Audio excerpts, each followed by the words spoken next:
Alright guys, you know how much I love a good adventure, the energy, the unexpected, the constant motion, it's where I thrive. So pack your bags, grab your passports, because we're about to drop into the heart of Europe, a country that practically invented ooh la la. That's right, we're headed to France. This isn't just some random trip, this is about experiencing France like it's our own personal playground. We're talking iconic landmarks, hidden gems, maybe a baguette fight or two. You know, for the vlog. Over the next 10 days, we're going to hit up the most epic spots France has to offer. From the romantic streets of Paris to the sun-drenched beaches of the French Riviera, we're diving deep into the culture, the food, the vibes, all of it. So buckle up, because this is going to be one wild ride. Hit that subscribe button so you don't miss a second of the action. Let's do this.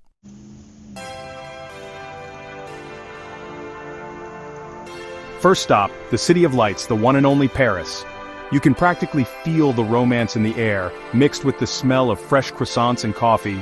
And guys, the energy here is unreal. It's like the whole city is buzzing with this creative energy, a constant hum of life and laughter and conversation. Now you can't come to Paris without paying homage to the Iron Lady herself, the Eiffel Tower. This thing is massive, an absolute beast of a structure, and the views from the top, forget about it. We're talking panoramic shots of the entire city, worth every single step. But Paris isn't just about the big-ticket items. It's about getting lost in the labyrinthine streets, stumbling upon a hidden bookstore or a tiny cafe with the best coffee you've ever had. It's about soaking in the atmosphere, the small details that make this city so damn charming. Keep an eye out for those little moments, the ones that make you want to pull out your camera and capture the feeling. Those are the moments that stay with you long after you've left.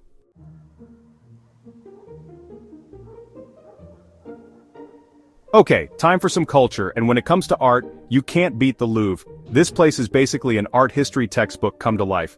We're talking Mona Lisa, Venus de Milo, the works. Now listen, I'm not usually a museum person, too much standing around, but the Louvre, it's on a whole other level. The sheer scale of it is mind-blowing, and the art? It's like staring straight into the soul of history. We're talking masterpieces that have inspired artists and thinkers for centuries. And sure, you might have seen a million pictures of the Mona Lisa, but seeing it in person, it hits different. There's this energy, this aura around it. It's like you can feel the weight of history, the stories those brushstrokes could tell. Trust me, this is one for the books.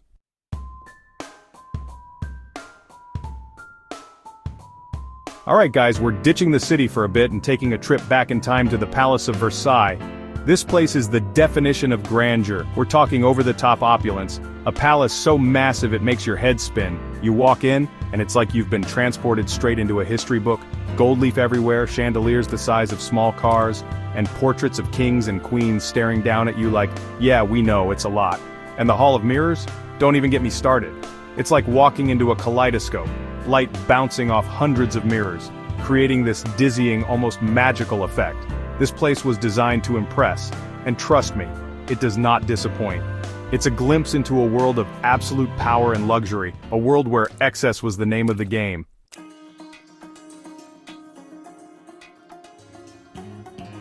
Now the palace itself is impressive, don't get me wrong, but the gardens at Versailles, they're a whole other level of insane. We're talking hundreds of acres of perfectly manicured lawns, fountains that would make a Las Vegas casino blush, and sculptures scattered around like they're going out of style. You could easily spend a whole day just getting lost in this place. It's like walking into a fairy tale, with hidden groves, secret pathways, and statues peeking out from behind every corner.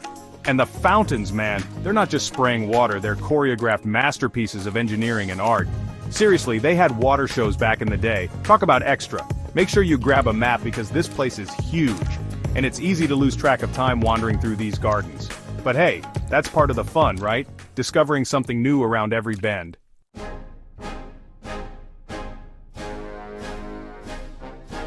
Alright guys, we're leaving the grandeur of Versailles behind. Don't worry, you can totally steal some interior design ideas like I did, and heading north. Next stop, Normandy. You know, the beaches, the history, the kind of place that makes you want to stand a little taller and appreciate freedom a little more. We're talking about D-Day, people. June 6, 1944, a date etched in history, the Allied invasion of Normandy, the largest seaborne invasion ever. Just picturing the sheer scale of it, the bravery, the sacrifice, it's heavy stuff. We're going to walk those beaches, see the remnants of bunkers, and pay our respects at the American cemetery. You can read about this stuff in textbooks, but Nothing compares to actually being there, feeling the sand beneath your feet, the wind in your hair. It's a powerful reminder of the cost of freedom and something everyone should experience. Trust me, this isn't just another history lesson. This is about connecting with the past, understanding the weight of what happened here, and appreciating the sacrifices made by those who came before us. This is Normandy, guys.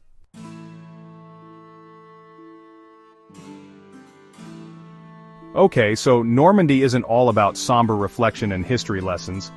We're talking about a region with rolling green hills, charming villages, and, get this, apple orchards that stretch as far as the eye can see. Did someone say cider? Calvados? Yeah, they've got that good stuff here. And the food? Don't even get me started. Fresh seafood straight from the English Channel, creamy cheeses, and these things called crepes? Dude, I could eat my weight in crepes, no joke. We're talking Nutella, we're talking savory, we're talking culinary genius. But hold up, because we're not done yet. Next up, we're heading to a place straight out of a fairy tale. I'm talking about Mont Saint-Michel, a medieval island commune that rises dramatically out of the sea. Think castles, cobblestone streets, and a history that goes back centuries. Seriously, this place is like something out of Game of Thrones, but with less, backstabbing and dragonfire, probably. So buckle up, charge your cameras, and get ready for one epic adventure. Normandy is just getting started.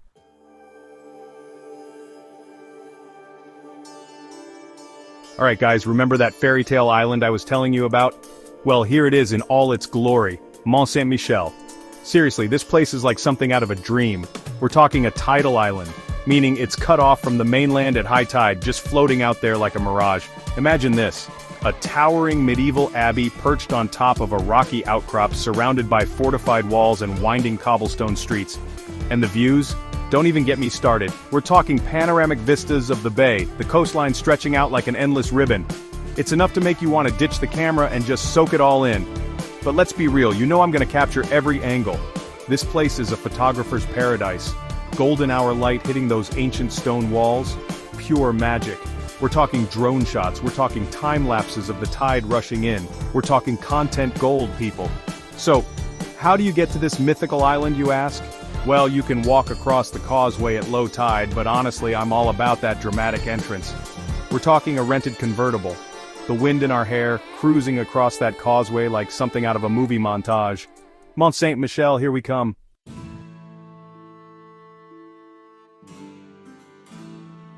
Okay, so we made it to the island, and let me tell you, it's even more surreal up close. The streets are narrow and winding, lined with shops selling everything from souvenirs to local delicacies. And the smells, freshly baked bread, roasted nuts, that salty sea air, sensory overload in the best way possible. We're talking about a place that's been inhabited since the 8th century, a place of pilgrimage, a place of strategic importance.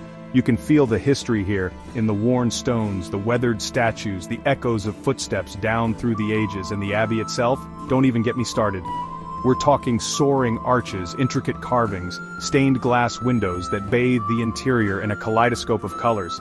It's like stepping back in time, a testament to the ingenuity and artistry of those who came before us. But even if you're not a history buff, this place is just plain cool. You can wander the ramparts, explore the hidden alleyways, or just grab a coffee and soak up the atmosphere. It's the kind of place where you can lose yourself for hours, discovering something new around every corner. Mont Saint-Michel, you've stolen a piece of my heart.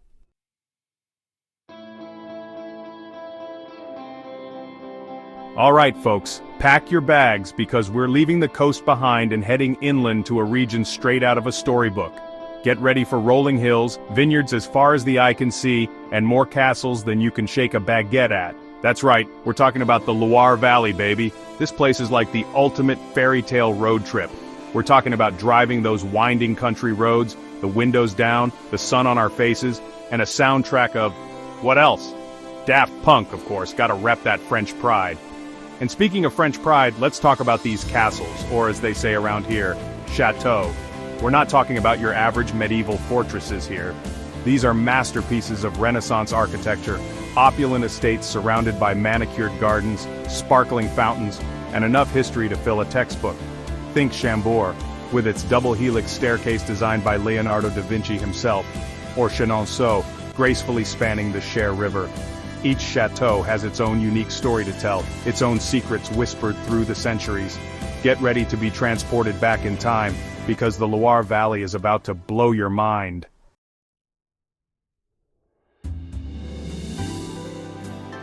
Okay, so we've talked about the castles, but let's be real, no trip to the Loire Valley is complete without indulging in the local specialty. And no, I'm not talking about frog legs. I'm talking about the nectar of the gods, the elixir of life, the drink that makes everything better, wine. The Loire Valley is renowned for its vineyards, stretching as far as the eye can see, producing some of the most prestigious wines in the world. We're talking Sauvignon Blanc, Chenin Blanc, Cabernet Franc. If you're a wine enthusiast, this place is basically Disneyland for your taste buds. We're going to be visiting some of the most iconic wineries in the region, learning about the winemaking process from grape to glass, and of course indulging in a tasting or two, or three. Hey, when in Rome, right? Or should I say when in the Loire Valley? But it's not just about the wine, although that's definitely a major highlight. The Loire Valley is all about slowing down, savoring the good life, and appreciating the finer things. Think leisurely bike rides through vineyards, picnics by the river, and long, lazy lunches at charming countryside restaurants. This is the French art de vivre at its finest.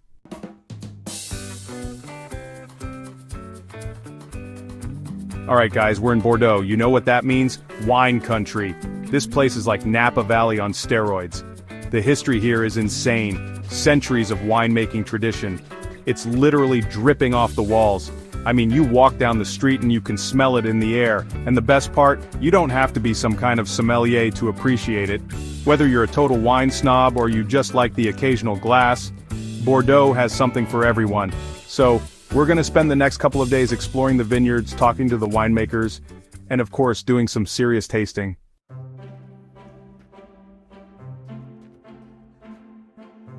Okay, so we're at this incredible family-owned vineyard. It's been passed down through generations, and these people live and breathe wine. The passion is contagious, you can feel it in every sip. They're explaining the whole process, from the grape to the glass. It's like a science, an art form. And the vineyards themselves, forget about it.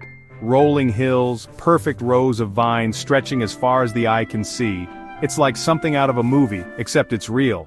And it's right here in Bordeaux.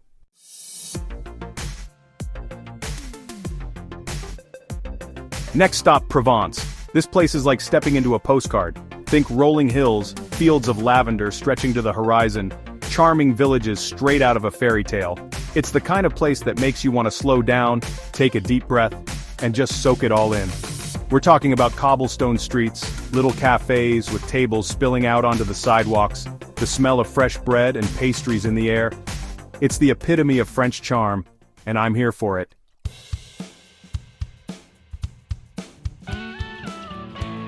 But Provence isn't just about pretty scenery, it's also a foodie's paradise.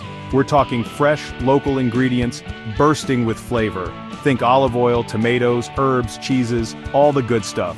We're gonna be hitting up some local markets, learning how to cook some traditional Provençal dishes, and of course, indulging in some seriously delicious meals. Because hey, when in Provence, right?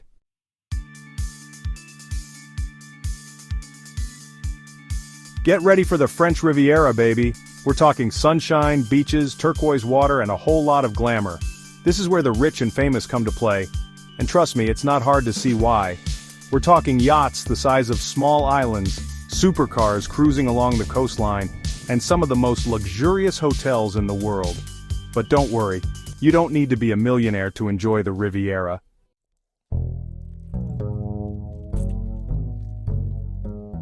Yeah, the Riviera might be known for its glitz and glamour, but at its heart it's all about enjoying the simple things. We're talking about soaking up the sun on pristine beaches, swimming in the crystal-clear waters of the Mediterranean, and just letting all your worries melt away. We're going to be exploring the coastline, checking out the local markets, and maybe even trying our hand at some water sports. Because hey, you only live once, right?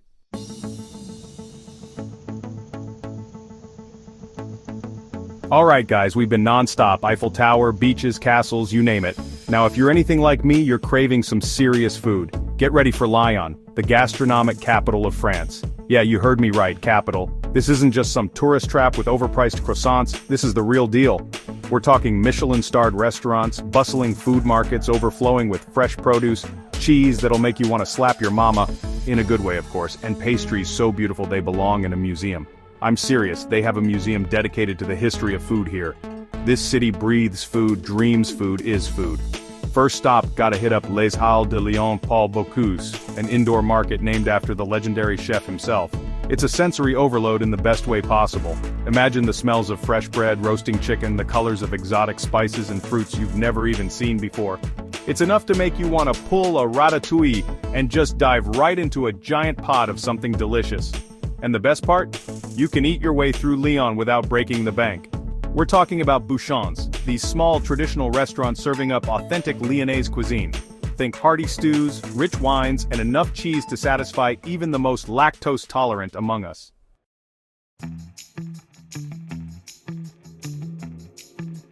Okay, so Lyon is a food paradise, we get it. But hold up, there's more to this city than meets the stomach. We're talking Roman ruins, stunning Renaissance architecture, and a riverside vibe that rivals even the Seine.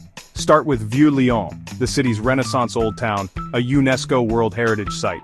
Picture this, cobblestone streets, hidden passageways, buildings that look like they're straight out of a history book.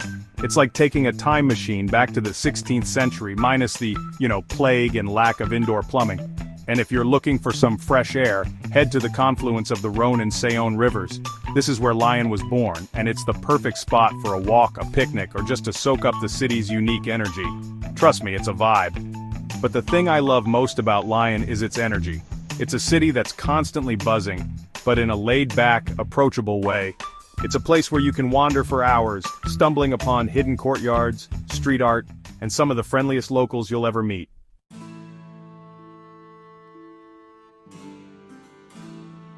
Alright, adventurers, we've eaten our weight in cheese, wandered through ancient ruins, and soaked up enough French culture to last a lifetime. Now it's time to finish strong, to conquer, to experience something truly epic. Get ready for Chamonix, the adventure capital of the French Alps. We're not talking about your average run-of-the-mill mountain town here. Chamonix is next level. Think towering peaks, glaciers that sparkle like diamonds, and an energy that's both exhilarating and humbling. This is where people come to push their limits, to test themselves against nature's most impressive backdrop. And the star of the show? Mont Blanc, the highest peak in Western Europe, piercing the sky at over 15,000 feet. Seeing this mountain up close and personal is an experience that will stay with you forever. It's like the earth is showing off, flexing its geological muscles. But Chamonix isn't just for hardcore climbers and skiers. Whether you're a seasoned pro or a first-time adventurer, there's something here for everyone. Hiking trails that wind through alpine meadows, mountain biking routes that will get your adrenaline pumping, and views that will make you question if you're still on planet Earth.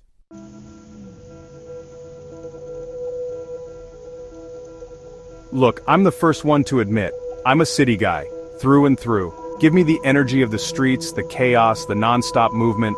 But there's something about Chamonix that makes you want to breathe deep, slow down, and just be present. Maybe it's the fresh mountain air, maybe it's the sound of cowbells echoing through the valleys, or maybe it's the sheer scale of the landscape that makes you feel like all your problems are just tiny specks of dust. Whatever it is, Chamonix has a way of getting under your skin. And after a long day of exploring, there's nothing better than cozying up in a traditional chalet, fireplace roaring, a warm drink in hand. It's the perfect way to unwind, reflect on your adventures, and just soak up the magic of this special place. Chamonix is a reminder that sometimes the most incredible experiences are the ones that take us out of our comfort zones, that challenge us, and that force us to reconnect with the natural world.